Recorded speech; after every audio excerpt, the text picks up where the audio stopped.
Okay, so we have a new episode of Legends and Leaders, and today it's great to have Jason here. Jason, you're the founder of Winston Francois, which is, helped a lot of different businesses as a consultant and trying to be different in the space by focusing on scale and helping people scale and breaking down what they need to be able to achieve that. And you have a lot of experience with that in general. You've worked at a bunch of prestigious companies in the marketing sections, whether VP of Marketing at Headspace and the unique company culture there, focusing on that at Google with Google Play. So I'm excited to have you here and to get into your story.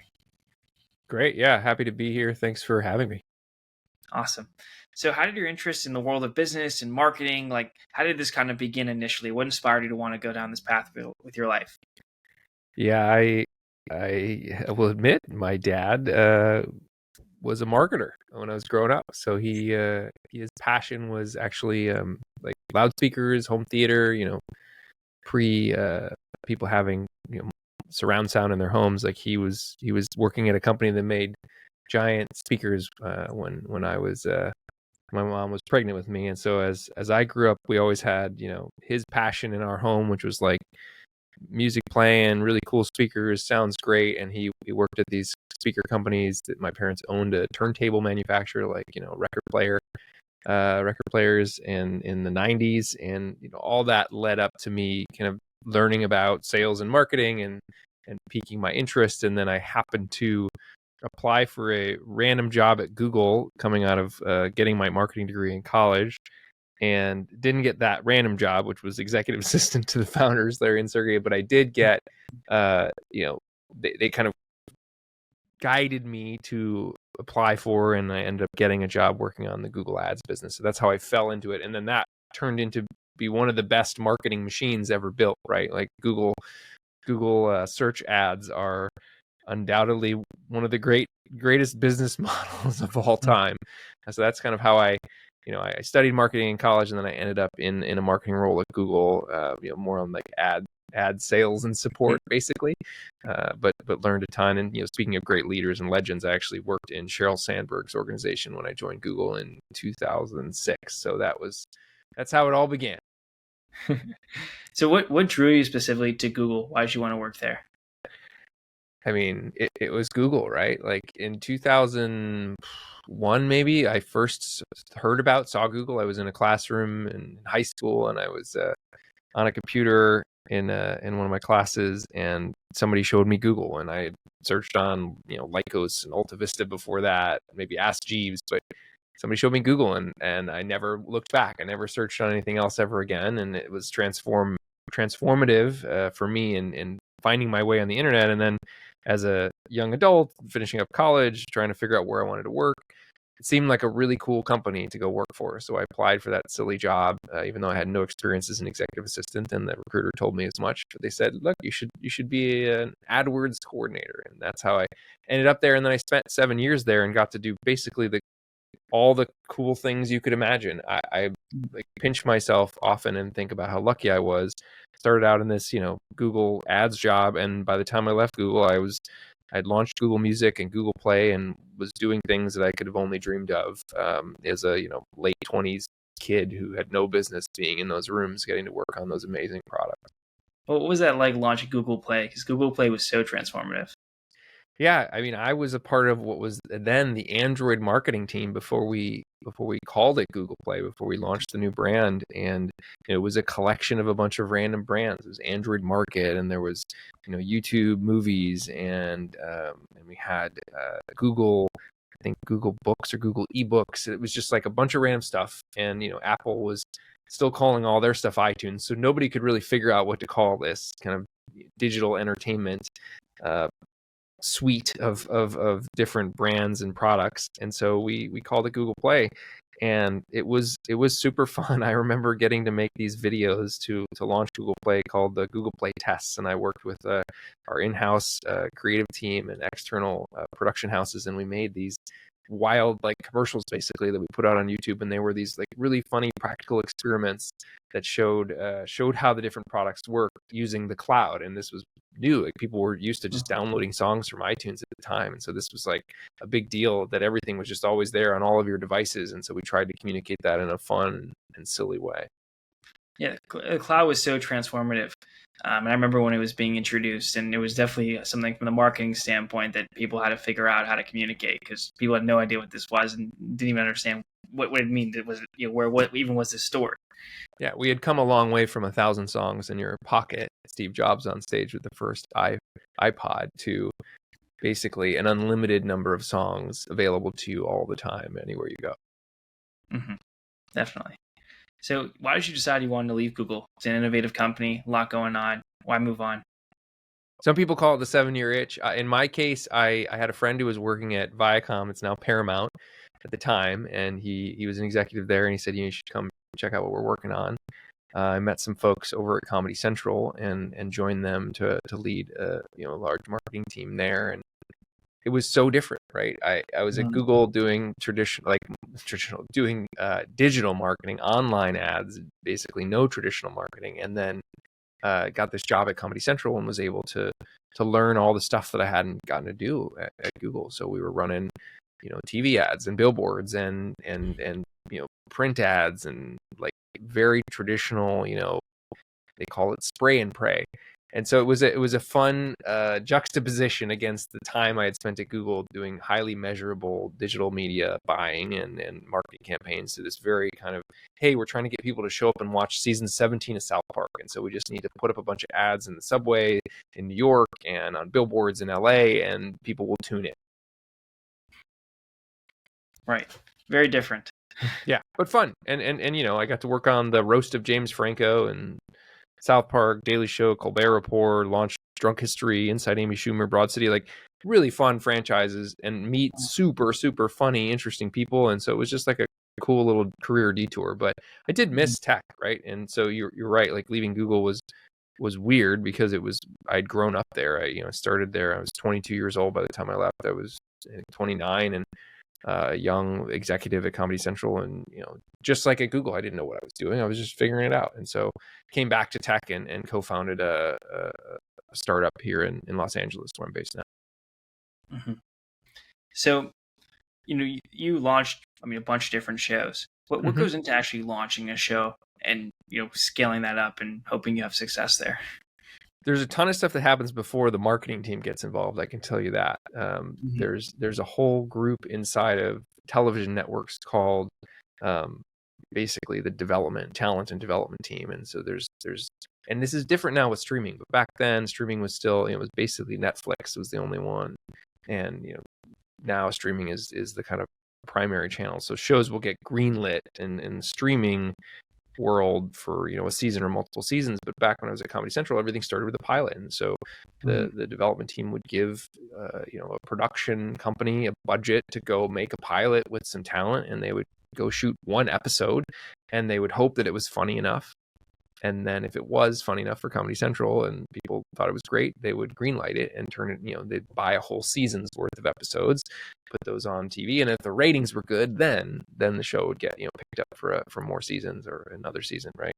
And so on the marketing side of things, once we had a show that was going to be turned into something and had a premiere date, and we get to work of like, how are we going to tell the story about this show? What's unique? And then it's like anything else, marketing, which is like, what are you selling? Who is it for? Why should they care? Those are my favorite 3 questions to ask. And in this case, let's say it's Broad City. It's these 2 funny New York ladies who like get into all sorts of hijinks and shenanigans and just live a wild, wacky life.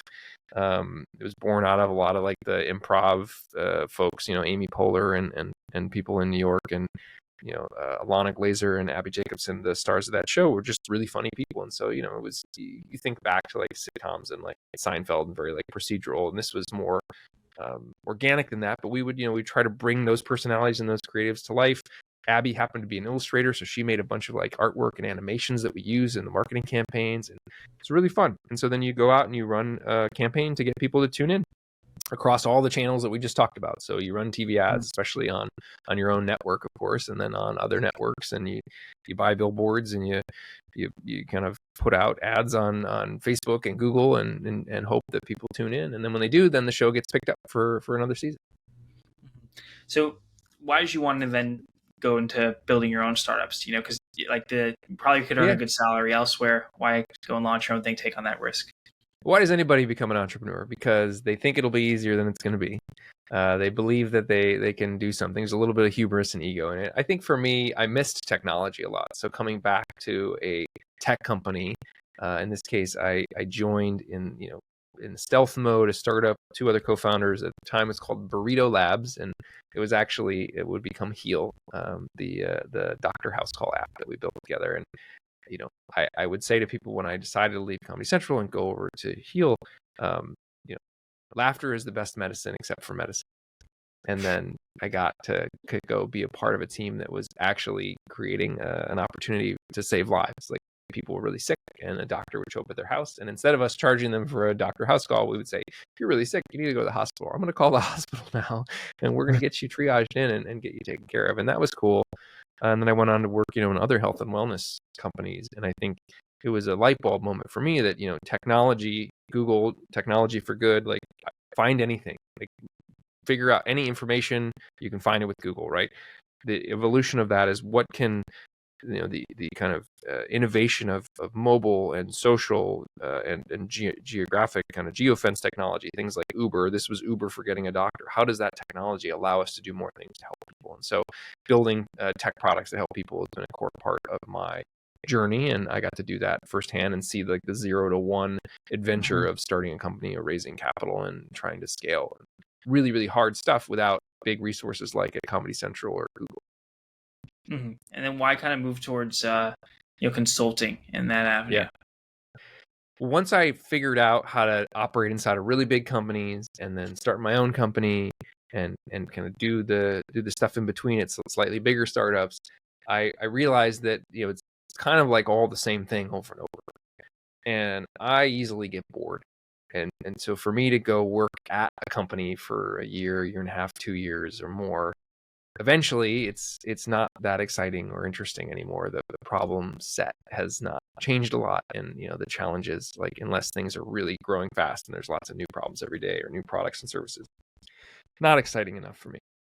So being able to be on the other side, on the kind of like consultant agency side of the table, gives me a really unique vantage point. I can see what works across a lot of companies at once, and I can come in and provide really strategic outsider perspective to businesses that need help, and maybe wouldn't otherwise be able to get it from somebody that they hired internally. So and I've been able to build a really cool team around the experience that I have and the people I've worked with who want to work with me again in this capacity. And so I'm able to drop in these super smart, talented people who are like tech nerds and savvy and can solve really hard problems. And then together we fix stuff that's broken, we identify opportunities, and then we get to move on to the next challenge together, which is what I like to do. So how did you start getting clients for the consulting business? I mean, you had a background that you could use, but still a lot of people want to do consulting and they're not able to. Yeah, I ran TV ads and billboards and no, I didn't do any of that. I did what everybody does when they start a business is I got referrals. That network that I had built over the course of my in-house career meant that I knew lots of great founders and investors and executives and just people working in cool businesses on tricky problems that would call me or text me or email me and say, hey, we need help. Can you help us? And that's how the business actually began. It wasn't like very intentional. I just kept getting those types of calls and decided that I should probably do something with that. I shouldn't just ignore it or see it as just like a kind of a side thing. It really was the thing. And how do you like kind of give advice? Like, what are there like structures or things that like you use to be able to identify problems and then fix them? I think the best way to think about it, and especially in technology, is first principles. Like distill things down to their underlying ingredients and the problem that is happening. So, like for example, working with like a healthcare business, you, at least in America, you need to think about like how do people get healthcare. And for the most part, it's like, oh, well, I have insurance through my job and I ask my family and friends for referrals to like a doctor. And so like you start to reverse engineer the user customer journey and figure out like how do people make decisions? How do they choose products and services? How do they find their way in a very complex, busy, and confusing world? And then as a growth guy and a marketer, my job is to say, okay, how can we insert ourselves, the product, the service, whatever it is, into that conversation in an authentic, organic, credible way? It's going to be hard for a company to show up and say like, hey, you should hire this doctor, waving a sign like those old punch the monkey ad banners. Like that's not going to work. So, as an example, like I showed up at the Brentwood Farmers Market in Los Angeles and stood at a table at a 10 by 10 little pop-up tent. Hundreds of people walked by and I was handing out, hand sanitizer and standing next to one of our doctors and we were just talking to people. And that is a really bad like marketing tactic for a massive company, but it's a great one for a new business. It just wants to learn about the customers that you want to have, in our case, patients and their families, and get really good feedback about like what should we be doing, and then get those first 100 customers, those first 100 people to try, and then talk to them. Like I'm amazed how many people don't talk to their users, to their customers. Just talk to people. You'll find out so many interesting things about what their real problems are and how do they find things and what are they looking for, and then you can make your product, your business, the solution to whatever they're looking for help. Mhm. That's definitely well said. I mean, it's pretty simple. You got to just find people that have something they need and try to give it to them, and be willing to put yourself out there. Yeah, I think that's right. Mm-hmm. What would you I'm say not you took super smart. I basically is what I'm saying is like those it's just using logic. What would you say, Jason, you took away from Headspace that like affected the way you consult today? I mean, it's a pretty interesting company, a very unique culture. You had an important role there. Yeah. I think what I took away from it that affects the way I consult today is the tension between amazing brand marketing and brands and growth marketing. So I mentioned like the punch the monkey banner ads that are from the early 2000s before we had better ads. Headspace was very, very focused on this beautiful, simple design of the app. And at the time, they were the first meditation app and they were crushing it and everybody was using Headspace and that was awesome. And then Calm came along and just ate their lunch. And the reason that happened is because Calm was not precious about brand at all. Like their app looked nice, it was well designed, but like they would do whatever it took to grow and get new subscribers and users. And they would try stuff that was ugly, that wasn't really well like designed or even written. Like it was just whatever worked, they would try it, and they were not precious about their brand. And they grew really, really fast because they did that. And at Headspace, we were often told like, no, we're not going to do it that way because it just doesn't look good or isn't right or it's not good for the brand. And like, it's really important to protect the brand. I don't think that that's a bad thing. At Google, I remember learning from our chief marketing officer, Lorraine Toohill, that we never put the Google logo at like an event or anything on like napkins or anything that's like going to get thrown away, crumpled up, put in a garbage can. Like it's just, don't do that to the Google logo. It's not garbage. It's very important, right? It's a cool little rule. Different than like saying like, we won't like test this ad that like isn't the prettiest thing that's ever been designed. I think that's the kind of tension I'm talking about. And so I learned, that there's a way to navigate that. And it's really important to have super talented designers and creative people making stuff that's beautiful, but also it has to do the job that it's been hired to do, which is like, these are ads that we're trying to get people to click on to go become a subscriber to this, meditation. So there's a simplicity element there too. Yeah, absolutely.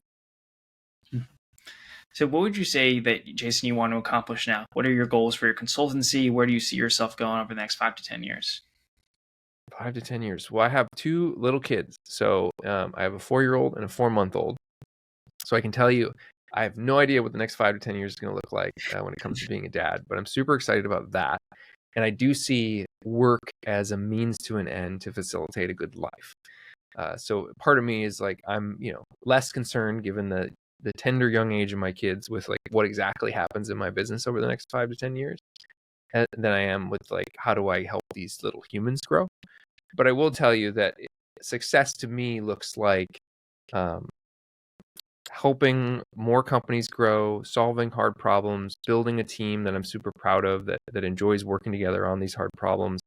Maybe we get to a stage where like a big consulting firm or agency or somebody wants us to be a part of their organization and they come along and they buy us. Or maybe, we just kind of stay independent and small to medium sized boutique consultancy helping specific folks with problems. And that's great too. But ultimately, I think that's the goal for me is to get to work on stuff that's really exciting and interesting, and have the option to say no to certain projects and clients because we have plenty of cool stuff to work on. Mm-hmm. Well, Jason, that was all the questions that I had. I appreciate you taking the time to do this. Definitely excited to see where you go with it. I think that solving problems, especially for some of these small and medium-sized businesses, are so important. And maybe they can't get access to someone like you or your consultancy that has a lot of expertise working at these big companies, understanding what they've done. So it's great that you're in the market and offering that, and I look forward to seeing where you take it. Appreciate that. Really excited to come back in a few years and catch you up on what we've been up to. Awesome.